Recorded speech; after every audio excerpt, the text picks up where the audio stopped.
Today we are looking at a case from the start of the 20th century, so sit back as we go to England. John Nisbet was born in the city of Newcastle in England in 1864. After completing his education in 1882, he joined the Stobbs-Wood Colliery Company and was given the position of a clerk. He proved reliable and capable, steadily rising through the ranks of the business, and in 1892 he married a young lady named Cicely Elizabeth. The following year, their first daughter was born, and in 1897, a second daughter arrived. By the turn of the century, the family lived at 180 Heaton Road, which was in Heaton, one of Newcastle's growing eastern suburbs. Throughout his career, John Nisbet earned a reputation for honesty and diligence, and by 1910, he had spent 28 years in the employment of the Stobbs-Wood Colliery Company and had risen to the position of cashier. It was a role which carried considerable responsibility. Every other Friday, he would go to Newcastle to obtain the wages money from Lloyd's Bank before taking the cash on a train from Newcastle Central Station for payment to the men employed at the colliery. Newcastle Central Station was designed by the renowned architect John Dobson and engineer Robert Stevenson as a single station to unite the various railway lines serving the city. By 1910, the station handled thousands of passengers and served as a vital gateway for both commercial and industrial traffic. Businessmen, commercial travellers, miners, and colliery officials regularly passed through its platforms, while the trains carried goods, mail and passengers across Northumberland and beyond. For companies such as the Stobbs-Wood Colliery Company, it formed an essential link in the movement of the miners' wages and other business transactions throughout the region. On Friday, the 18th of May 1910, John once again began his journey to Newcastle, where he withdrew £370 and 9 shillings from Lloyd's Bank and placed the money in a small locked leather bag. Following this, he made his way to Newcastle Central Station to catch the 10:27 train bound for Alnmouth, intending to get off at the station at Widdrington. Payday always brought extra activity to the station. Other colliery cashiers would make similar journeys, carrying money for miners across Northumberland. Among them were Percival Harding Hall and John William Spink, who worked for the Netherton Coal Company. As passengers began to board the train, Mr. Hall saw Mr. John Nisbet walking along the platform with another man. The pair appeared to be searching for a smoking compartment near the front of the train, and Mr. Hall heard Mr. Nisbet say, "We will make this one a smoker." He then saw the two men enter the compartment together. Shortly after the train's departure, it stopped at Heaton Station, where it was Mrs. Nisbet's custom to meet her husband as the train passed through. On this day, she was once again waiting for him on the platform. To her surprise, however, she found him seated near the front of the train. This was quite strange, as he usually sat in a compartment at the back or the middle. When she saw him, she waved, and Mr. Nisbet lowered the window, and they were able to speak briefly to each other. Mrs. Nisbet reminded her husband not to be late home that evening because her aunt was coming to visit. He laughed and reassured her that he intended to return directly home once his work was done. As the train began to move away, Mrs. Nisbet caught a glimpse of the passenger seated opposite her husband. The compartment stood partly in the shadow of a tunnel, which made observations difficult, but she could see that the man wore a light-coloured overcoat with a turned-up collar. At 11:06, the train arrived at Stannington Station, where Mr. Hall and Mr. Spink got off. They walked along the platform, and as they did, they glanced into the compartment where Mr. Nisbet was sitting. They saw that he was seated facing the engine, while talking to another man who was sitting opposite. The train soon departed, and 6 minutes later arrived at Morpeth, where a passenger wearing a loose overcoat stepped onto the platform and approached the ticket collector named John Athy. The man explained that his ticket was only valid as far as Stannington, but he had forgotten to get off the train. The conversation was cordial, and the man then paid the excess fare and left the station. At the same time, a man named John Grant boarded the train. He did not want to sit in a compartment by himself, so walked along the platform in order to see one that had other passengers inside. As he walked past the compartment where John Nisbet had been sitting, he noticed that it was empty. The train continued north. No passengers departed at Pegswood and Longhurst, and then the train arrived in Widdrington, the station where Mr. Nisbet was supposed to depart and meet a representative from the Stobbs-Wood Colliery Company. However, Mr. Nisbet did not get off the train. The representative walked along the platform and looked through the carriage windows, but could not see Mr. Nisbet. The train then left Widdrington and continued to Alnmouth. This was its final destination, and once all the passengers had disembarked, a porter named Thomas Charlton noticed an apparently empty compartment with its window left open. He went over to close it, but when he opened the carriage door, he stumbled upon one of the most shocking crime scenes in Edwardian Britain. Streams of blood ran across the floor of the compartment, and forced beneath the seats lay the body of a man. Beside him were a hard hat and a broken pair of glasses. Mr. Charlton immediately summoned the guard and station master, who then contacted the police. Police officers quickly arrived and examined the compartment. They looked at the hats, which had a label inside bearing the name of J.I. Nisbet and an address of 180 Heaton Road in Heaton. The carriage contained disturbing evidence of a violent struggle. Blood-stained finger marks were on the armrest, which police surmised had been left by someone using the seat for leverage while dragging a body to the floor. The leather wage bag that Mr. Nisbet had been carrying was missing. After a careful examination of the compartment, the body was removed to the mortuary. The following day, Dr. Berman, the police surgeon, conducted the post-mortem examination. He found that Mr. Nisbet had been shot 5 times in the head and said that in his opinion, any one of the shots would have caused instant death. The attack, he concluded, had likely been completed in less than 30 seconds. The crime stunned the local community. A trusted cashier had been murdered aboard a moving train, and the wages of hundreds of miners had vanished. The Stopwood Colliery Company immediately offered a reward of £100 for information leading to the arrest and conviction of the murderer. Investigators began reconstructing the events of the morning by tracing the movements of passengers and railway employees. They gathered statements from people who had been at Newcastle Central Station and from those who had joined and left the train during its journey. Particular attention was paid to identifying the man seen travelling with Mr. Nisbet and determining exactly where he had entered or left the train. As witness statements were gathered and compared, a clearer picture of the journey began to emerge. Mr. Charles Raven, a commercial traveller, informed police that he had seen Mr. Nisbet walking through Newcastle Central Station, accompanied by another man, shortly before the train departed. An artist named William Heppel also came forward and said that he had recognised the man with Mr. Nisbet as John Alexander Dickman, someone who Mr. Heppel claimed he had known for many years. On Monday the 21st of March 1910, John Alexander Dickman was arrested and taken to Gosforth Police Station in Newcastle upon Tyne. He admitted that he had travelled on the same train as John Nisbet, but claimed that he had been so absorbed in reading the newspaper that he had missed his train stop and instead got off at Morpeth, where he paid the excess fare and began walking towards the collieries, but he became unwell and rested beside a field before abandoning the trip. He said that he later returned to the station and caught the 1:40 train back to Newcastle. Mr. Dickman did acknowledge to knowing Mr. Nisbet by sight and said that he noticed him at the station that day, but denied travelling with him or speaking to him. The police, however, remained unconvinced and carried out an extensive search of his home. They removed a variety of items for further examination, including letters, financial records, gloves, several pieces of clothing, as well as the light-coloured Burberry coats that Mr. Dickman had been wearing when he was taken into custody. An identification parade was arranged, and Mr. Hall and Mr. Spink, who had both claimed to have seen Mr. Nisbet's companion during the journey, were invited to view the lineup. Mr. Spink could not make a positive identification, but after Mr. Hall had examined the men carefully, he pointed to Mr. Dickman and said, "If any one of these is the man, it's he." Mr. Dickman was in charge of the murder of Mr. John Nisbet and was taken to appear before the magistrates. Crowds had gathered, hoping to catch sight of the suspect in what the newspapers had now called the sensational railway murder. When proceedings began, Superintendent Weddell outlined the evidence and requested a remand while the investigation continued. Mr. Clark, who was representing the defence, objected, arguing that the evidence presented was insufficient and that his client should not be detained while police searched for additional proof.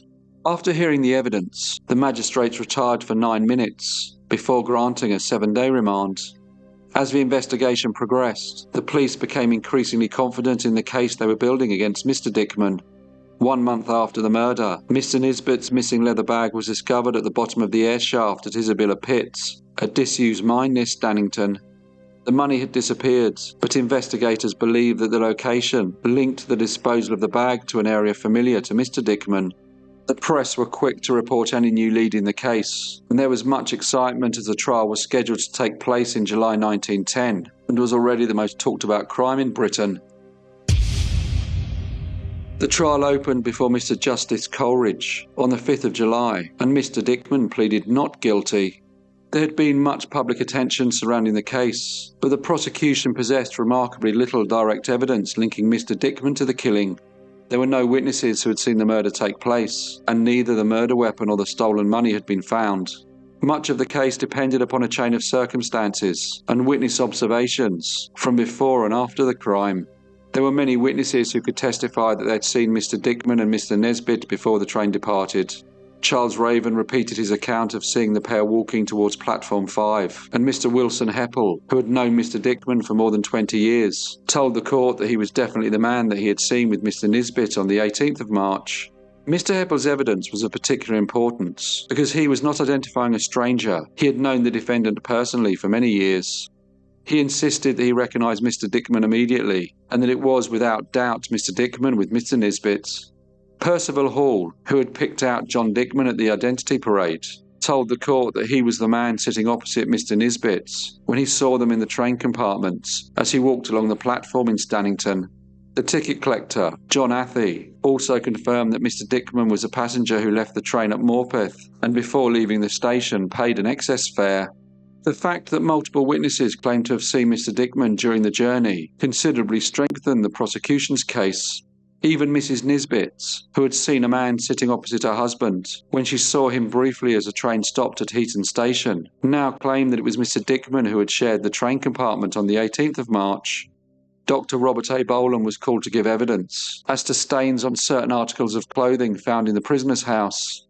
He said that he had examined a portion of the left thumb of a suede glove and the left pocket of a pair of trousers, and confirmed that there was a smeared stain on the glove, which was distinctly coloured dark red, and there were small spots of blood inside the pockets. He said that although they were bloodstains, he could not say if they were human blood. He said that he also examined the Burberry overcoat which Mr. Dickman was wearing when he was arrested, and that there was a large stain on the left front. The doctor stressed that the coat was frayed, as it had been rubbed, and smelt faintly of paraffin. Looking at the judge, he then said that if blood had been on the coats, it would have been possible to wash it out with either water or paraffin. Financial testimony formed a crucial part of the prosecution's arguments. Bank officials described Mr. Dickman's worsening financial position, and evidence presented to the court painted a picture of mounting financial difficulties. With debts increasing and possessions regularly being pawned, prosecutors argued that Mr. Dickman had a clear motive for seeking money by unlawful means. The prosecution also introduced evidence relating to firearms. Police officers stated that 4 bullets had been removed from the body, and although they appeared to have been fired by different weapons, they believed that paper had been wrapped around the smaller bullets so they could be fired from a single revolver. Evidence was then presented that John Dickman had purchased a revolver months before the murder, although the weapon itself had never been found. The defence only had one witness, the accused man, John Dickman. Once in the witness box, he said that he had been paid about £500 as commission on the sale of a colliery near Morpeth, and that he had also received bank shares as a legacy, which was about another £220. He said that he did a considerable amount of betting and was generally very fortunate. He explained his business connections with Mr. Hogg, who he had said that he went to see on the day of the murder. He admitted speaking to the deceased at Newcastle Central Station that morning, but said that he never saw him after leaving the booking hall. Looking at the jury, he said that after purchasing his tickets, he walked to the train alone and got in at a carriage near the rear. He claimed that the motion of the train going round the curve near Morpeth first revealed to him the fact that he had passed Stannington Station.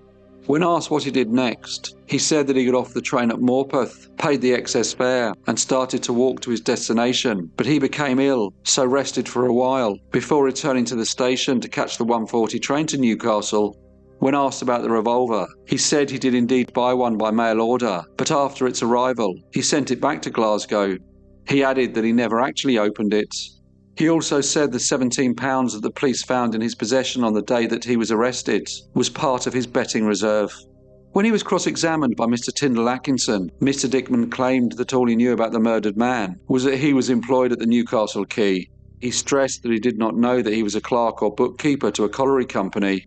He did concede, however, that having previously been connected with a local colliery, he was aware that money was drawn from the bank by cheque every 2 weeks, and that cash was carried by someone to the colliery, where the wages were paid. When he was asked why he had said that he went to see Mr. Hogg, yet Mr. Hogg knew nothing of the appointment, he said that all he wanted to do was speak to the gentleman, and he knew that he would definitely be there because it was payday.